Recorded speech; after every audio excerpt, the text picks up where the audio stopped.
private and religious schools, either directly through vouchers or indirectly through tax credits, tax sheltered accounts, or by routing tuition through tax-exempt organizations.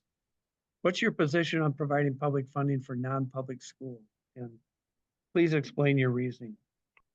Well, I'm solidly against vouchers for private schools, and I voted against them when I was in the Senate. So if anybody doubts me, there's film to prove it. Here's why. Vouchers divert funds from public schools and decrease the resources that we have for students who remain in the public system. That is my first priority. The public has less control over the policies and values that guide private schools, and private schools that accept vouchers are not subject to the same accountability measures as public schools. This lack of oversight can impact what a child is taught or learns. I'm really concerned that vouchers can contribute to racial and socioeconomic segregation, as families may choose schools based on factors other than educational quality, such as demographics or religious affiliation. And this is probably my number two reason. The first is funding, but second most important to me, sub-private schools may not be equipped to support students with disabilities or special needs. This leads to inadequate educational experiences for those students. And only public schools are required to accommodate their education. If a private school chooses to or cannot accommodate a student with a disability or special needs, they don't have to. They can discharge the student, who then must be accepted by a public school, even if this happens after a voucher has been cashed in. I am very much against vouchers. While my Republican colleagues and opponents may argue that vouchers promote choice and competition, data and studies show that this is not the case. We have school choice in Minnesota through open enrollment and other means. And again, my first priority is to funding public schools. All right, thank you, Ann. I have to admit, I have a cold, so I apologize if I'm sniffly. Fine. Our next question is regarding school funding. If you're elected, your oath to uphold the state constitution includes the education clause, which reads in part, the legislature shall make such provisions by taxation or otherwise as will secure a thorough and efficient system of public schools throughout the state. As you are aware, increases in state funding formula are not keeping up with inflation and expenses. The consumer price index increases over the last 2 years have ranged from 2.5% to 9.1%. The increase in the formula in 2023 still resulted in deficit spending in some districts, even with reductions to curb expenses, and that happened also in Hopkins, due in part to many new mandates that came with the funding increase. Do you support an increase in the per pupil formula and removal of the current cap of 3% on the inflation factor for per pupil formula? And do you have any additional solutions to secure sound funding for Minnesota public schools? All right, well, first of all, can I go? Yeah. First of all, it's important to remember that both Senate education chairs, policy and funding, are experienced teachers with over 55 years of teaching between them. I know both Senators Kunish and Swadzinski. They're committed to education and have both won awards for their work. I am confident in their ability to oversee both policy and financing of education. Secondly, mandates equal accountability. So many of the mandates that have been tossed around, and I was frankly expecting my opponent to be here because she talks about them frequently, are in fact not mandates, but targeted funding in the areas that the legislature considered a priority. But I really want to answer your question. The question is, do I support an increase in the per pupil formula and removal of the cap? And I have to say that the cap has only been in place for 2 years, and we have not been through a budget year. So we don't know what the budget targets are going to be. And so I feel like it's premature for me to say yes or no. What I do support is adequate funding for public schools. Superintendents and principals lobbied hard for budgeting tied to inflation, which I think is good, and which resulted in the current cap of 3%. Remember that the legislature is not restricted from providing additional funding. So we have this cap that's been indexed to inflation, but we can also increase it as needed. What I've seen from both Senators Kunish and Swadzinski is a commitment to fund public schools, and I'm grateful for their work. In terms of additional funding for public schools, I think it's really important that we find solid ongoing ways so that future legislatures are not using education funding to balance their budgets. We've seen that under previous GOP leadership. And it would be great. We hear a lot about federal mandates that are not funded. It'd be great if the federal government would fund their mandates, but that's no excuse for us. I read the Star Tribune this morning. Just today, there's an article on referendums and the number of school referendums that voters will be voting on in November. I think we are so lucky that here in Senate District 45, we live in a community where we have property tax. We have a property tax base, and we have the community that funds those referendums. We also have school districts that are savvy and well-funded and can successfully run a referendum campaign. Unfortunately, that's not true for many local or for many rural schools. So I think it's very unfair that we expect school referendums to take up the gap. And so I will work to support fully funding our schools, regardless of where they are and regardless of what the property tax base is. Senator Kunish and I had a conversation. She mentioned that she's created a commission to understand how the DNR is investing in our school trust lands program. These are lands that were constitutionally set aside to generate income to supplement school funding. And I know that Senator Kunish had some concerns about just wanted to know more about how they were working. I don't want to put any note on that. So I look forward to seeing what happens with that and ways that even that fund can increase funding for public schools. All right. And the end. Very, very thorough answer. Thank you. Question number 3 is regarding the Minnesota Department of Education. And it asks, how does your vision for public education in Minnesota align with the priorities of MDE? I don't know if you've had a chance to take a look at what their North Star plan looks like, but like your reaction to that. Thank you, Steve. Of course, I read through this and I appreciate you giving me the links right in the question. So that was very helpful. I hope that we all align with their priorities. If you read the plan, this is for people watching, it includes actions to support students, especially after the COVID-19 pandemic, where we saw a significant impact on reading math test scores. It also calls to reform our school finance system, which is something that I just talked about, expand opportunities for students in greater Minnesota, again, in areas where they do not have the property tax base or the same funding opportunities as those of us in highly populated areas. We see disparities, and then build the most qualified and diverse teaching workforce in the nation. It also ensures academic standards that address modern needs of the workforce, which I love. I think we should be bringing in, we used to call it VOTEC or industrial arts. My brother and my grandpa were both industrial arts teachers, so I would hope to see more of that. And it includes a focus on ethnic studies that are reflective of students of color and Indigenous students. I think that's an important objective to close the opportunity gap and disparities that we see across our student population. Within the last 2 years, the legislature allocated millions of dollars. I'm very much in support of the universal school meals program, regardless of where students live. I hear from parents that they love this.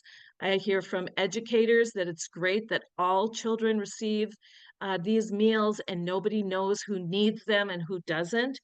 Um, I was very much in favor of the Senate or of the legislature allocating almost $400 million for earning early learning scholarships for low-income families and over 100 million to address teacher shortages. Believe it or not, this is even a problem in Senate District 45, where the further out you go, teachers are less and less available, and we know we need more teachers. So my vision, there was a question actually that asked for my vision of public schools, and my vision is that every Minnesota student receives a world-class education and every public school teacher has the resources to deliver it. I want every school to have a school nurse, media specialists and librarians, and a variety of specialists that enhance our children's education through art and music. And my vision for public education is that every public school teacher is paid enough to support their family without getting a second job. That's my vision, a vision where we adequately fund public schools regardless of where they are in Minnesota and frankly throughout the country.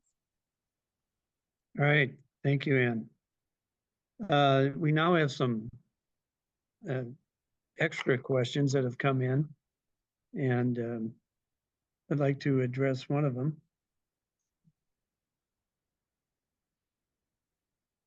Manuel, are you going to read one? Manuel's muted. Yes. And well, I've got one here that came in. Minnesota is one of 8 states that provides free school meals for students. In all of these states, the program has been more popular than expected. And when we add inflationary costs for food and delivery, all 8 states are over budget. How can Minnesota increase and stabilize future funding to feed students? Well, we know that this is a really popular program, and we also know that it is costing more than we expected. That's because, well, one of the reasons is because more parents have opted in than were originally getting school lunch. So my daughter, for example, has 3 kids at Wayzata Public Schools. And prior to this program, they have the means, of course, to send hot or send bag lunch every day, but found that her kids really liked the hot lunch. And so this is an example of a family that doesn't necessarily need the funded school lunch program, but they're taking advantage of it. Now, I support that. I remember every morning what a pain in the butt it was to pack lunch for my kids. And I also support the fact that we no longer are making kids who don't have money eat peanut butter sandwiches and run around with a big stamp on the back of their hand. That is demeaning. And I think every child deserves to be fed. So the question was about budgeting. I think we just budget it. I think we find ways, just like we find ways to fund other things we value, we find ways to fully fund it. I think this is a state program. It should be funded by the state and not rely on individual school districts who are already very stretched to fund the gap. So I will commit to funding this along with my colleagues. Of course, one senator doesn't do everything, but I think this is a responsibility of the state, given that it's a mandate. All right, thank you. Schools have changed how they deliver education, but not how they assess students. What are your thoughts on changing how to measure student success? Well, I'm a teacher. I've been a teacher for 30 years, and we have to go through accreditation even at the college level. So I know a lot about performance measures. So these are based on a hierarchy. I don't want to get too crazy here, but they're based on things that are demonstrable or demonstratable, depending on how you say that word. So I I know as a teacher that my students may learn the key skills that I'm teaching them, but they may not do well on a test. So I teach surveying, for example. So it's for me to lay out Bloom's taxonomy and say students must be able to demonstrate or describe or any of those words that as teachers we can grab for performance measures. I think those are ways that we can measure success. That's why they're called performance measures. And so while I think testing is fine, I also know that some students do not do well under testing. And I think we should keep it, of course, absolutely. We need some universal objective measure, but we can also look for other non-written ways to measure student success. Attendance, for example. We know that attendance is directly related to student success. And if student can't be present in class, I think that's a performance measure. I think to be there, and in fact, that's one of the criteria I have for one of my classes at the university. In order for a student to receive 15% of their grade, they have to show up. Now, at the college level, we are very much more flexible in how we can uh, address performance measures, but definitely being in your seat is one of them. Being able to, for a small child, being able to go to the bathroom themselves and wash their hands and practice safe hygiene. That's nothing you can put on a test, but it's definitely something a child needs before they move on to first grade or even be allowed into kindergarten. So I think I guess to summarize, there are many performance measures that have nothing to do with written exams. And I believe we could incorporate those into how we measure students' success and their readiness to advance. Thank you. Manuel, you have a question? Hi, yes. I have a question from the community. Many Hopkins public schools are unsafe for children to walk or bike to. We know that walking to school has tremendous mental and physical health benefits for students. What will you do to expand the safe routes to school available for students? Was writing down safe routes to schools before you even said it. So I'm a civil engineer, and in my history, I've worked on many safe routes to school projects. It is so important, especially in the suburban area where our communities have been built to accommodate cars and not pedestrians. So even in my history of living here in this house for 30 years, we were successful in getting a sidewalk and um, I'm trying to think what they're called, automated pedestrian device warnings, whatever the buttons are, so that children could walk to school. That is a really important thing. So this is an easy answer. I am a huge advocate for safe routes to schools. A lot of that is federal funding. In fact, I think all of it is federal funding. I would very much advocate for implementing more state funding for safe routes to schools. As an aside, the Minnesota County Road Safety Plan. Okay, I'm not going to get too technical, so don't fall asleep here. But this is federal money that Minnesota also receives grants from the state and counties to implement trails and schools, trails and sidewalks to schools. So imagine me living here in Minnetonka and getting a trail to my kid's school. It's just a sidewalk. But for many children, especially in rural areas, this is a much more significant cost because it's a trail, through, a rural area. And so we do have means to increase the availability of these grants. And frankly, county engineers love it because it gets kids off the county roads and it gets, whether they're biking or walking or it's a parent with a stroller. So I am the one who's really excited about this, especially in the rural areas. But granted, Manuel asked about Hopkins School District. It's true in Minnetonka, West Tonka, and Wayzata school districts as well. County Road 9 in Wayzata is a perfect example where we have kids and their parents walking and biking on a high volume county road. Thankfully, Plymouth is redoing that, but it took some funding from outside resources because cities can't always afford to do this on their own.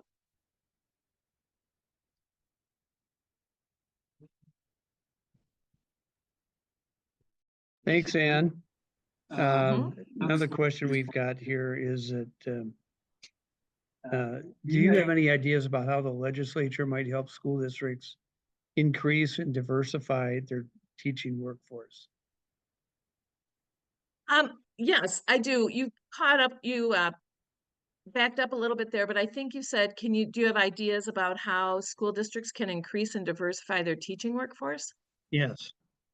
Okay, so I do have a lot of ideas. So for the last 30 years, I've been working, in addition to teaching, I've also been working with the Department of Transportation and Met Council on increasing the diversity and numbers in their civil engineering workforce.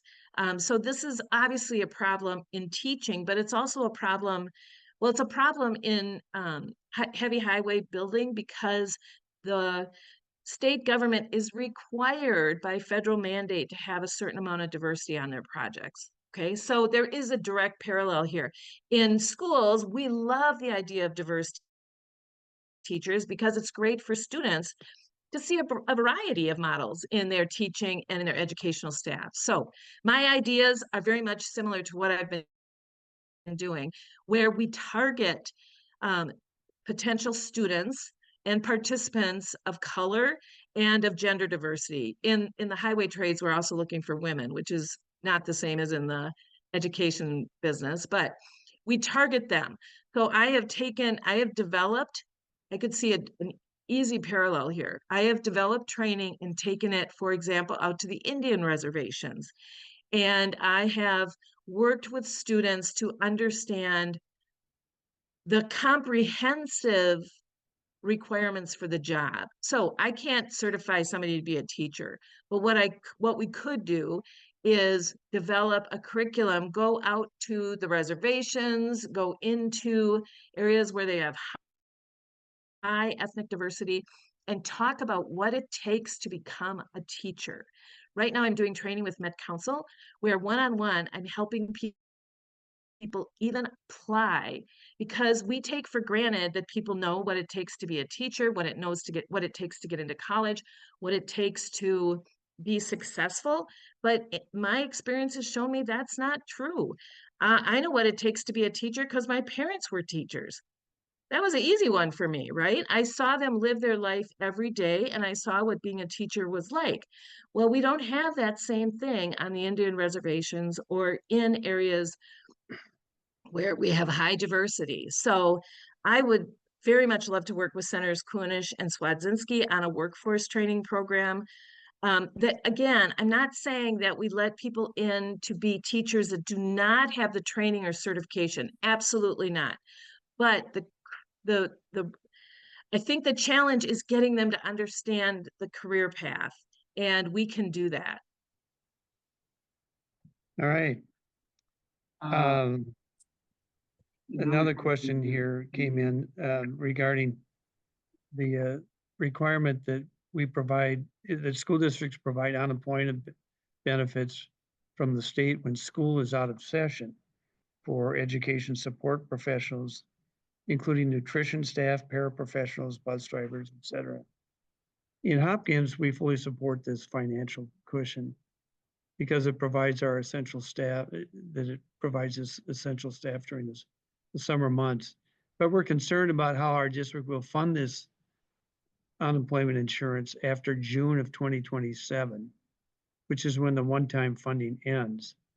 Do you have any ideas about how we can continue funding this benefit for school staff? Well, I remember this issue because we tried to get it implemented when I was in the Senate, but we were in the minority and we were not able to get it through. So I share your support. I think this is a good program, especially given that support staff, bus drivers, lunch ladies, et cetera, they really don't make enough money to take the 3 months without pay. So then they're looking for other jobs and then they have to quit, and it's just a terrible cycle, especially for people who really love their jobs and they would love to make it their career.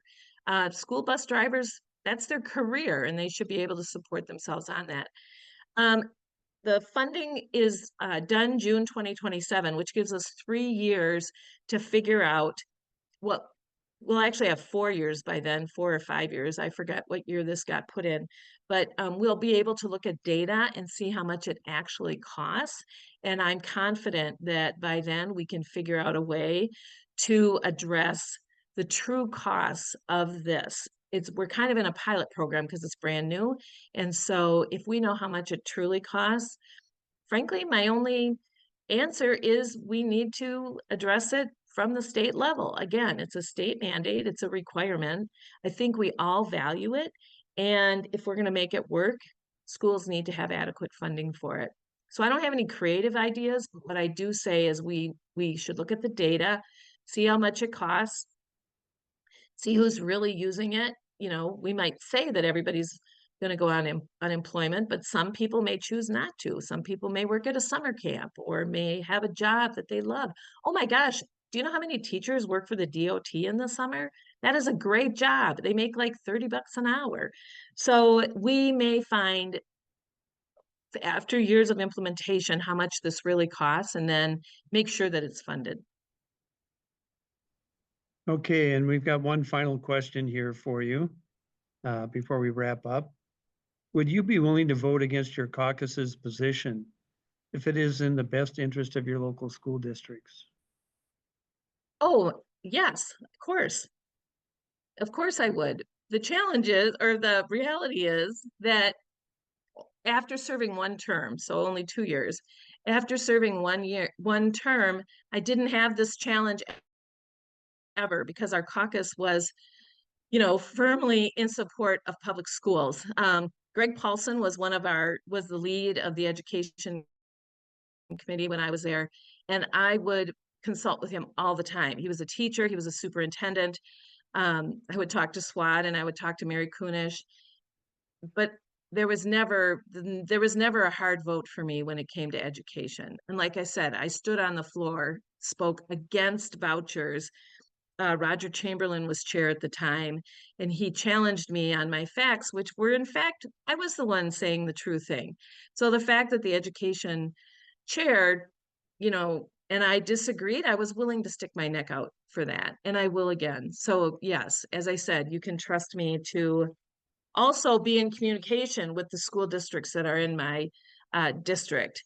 When I was a senator, I met with them regularly. I will continue to do that. I met with superintendents, and of course, with all the teachers that I know, I'm pretty well informed about what was happening, and I plan on doing that again. That's reassuring to hear. Thank you.